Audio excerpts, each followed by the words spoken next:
Ինչ եք կարծում, եկեղեցում խառնակցություն անողները վախենում են Աստծո պատժի։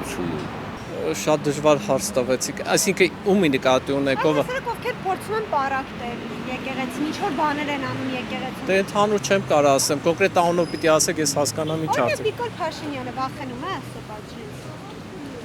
Սենց հանրության մեջ իրան հակառակ խոսալը սիրուն չգիտեք։ Չեմ ուզում խնդիրներ ստեղծեմ։ Պետք է որ վախենա։ Պետք է վախենան, էլի։ Որ վախենային չէին անի Ազիզ ջան Աստծո պատժից, Աստված իրանց պատժին են, որ նրանք եկեղեցուն տես դեմ են դուրս եկել, հայ ենք, հայ առաքելական եկեղեցու դեմը դեմ արշավ կկազմակերպեն,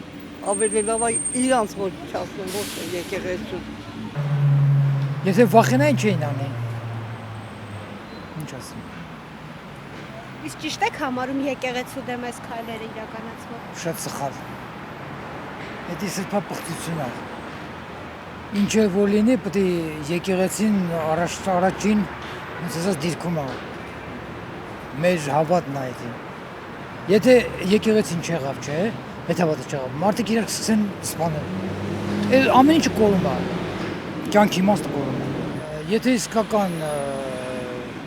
քրիստոնյա են, պետք է վախենան, որտեղ Աստված կա։ Իսկ եթե չեմ վախենում, ուրեմն միանք մուսուլման են։ Եթե հիմա դու դեմ են դուրս եկե մեր եկեղեցուն, այսօր ղեկավարություն կլինի ով ուզում լինի։ Եթե դուրս եկե մեր եկեղեցու դեմ, մեր հավատքի դեմ, դա նշանակում է մեզ թրքացնեն։ Դա լրիվ գնում է մուսուլմանական արդեն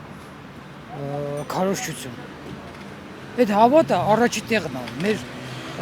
հայը, հենց հայը քրիստոնեությունը ընդունել են 301 թվականին, դա ամբողջ աշխարհով մեկ գիտե որ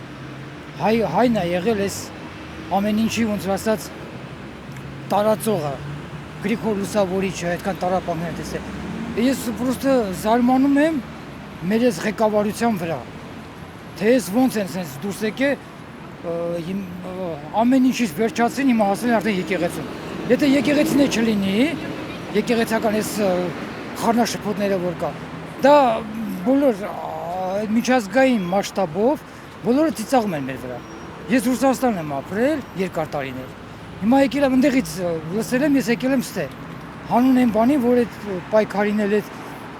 մեր այդ քրիստոնեությունը որտես բան չանեն, ոտնահարեն եւ ոչնչացնեն։ Հասկանում եք։ Դա շատ վատ բան է։ Մենք գնում ենք դեպի թրքացում։ Այդ թրքահապատակ, չգիտեմ, այդ ովքեր են ղեկավարությունը ով են, ես չգիտեմ։ Ես շատ կուզենայի, որ մասնակցեի այդ ամեն ինչին, հանուն դրա թողել եմ Ռուսաստանից եկել եմ։ Եվ կմասնակցեմ այդ պայքարին։ Եթե վախենան չեն անի։ Չէ, Ինչ եք կարծում եք ոչ։ մեր երգիրը երգիր չի դառնես, Նիկոլի օրոք։ Ընդհանրապես այն մարդը, որ իր էությամբ խառնակիչ է եւ խառնում է մարդկանց, պետք է Աստծուց վախենա։ Իսկ որ չի վախենում, դա արդեն իր գործն է։ Ես այդպես եմ գտնում։ Չեմ ցանկանում պատասխանել։ Իհարկե։ Աստծուց միշտ պետք է վախենա։ Բան չեն անելու, ամենք իրենց պատիժը կստանան։ Բայց եկեղեցուն ոչ մեկ խառնակցություն չի անում Ազիզ ջան։ Եկեղեցուն իրոք պետք է մաքրվի։ Այդ ձևի եկեղեցի մենք չենք հարգում։ Եթե վախենային չէին անի։ Աստծուց վախ պետք է ունենալ, կապ չունի ով, անձի չպետք է կպնել, Աստծուց պետք է վախենալ։ Ես չեմ կարող ասեմ ասենց։ Միգուցե չեմ վախենում։ Եկեղեցի պետք է մաքրվի վերջ։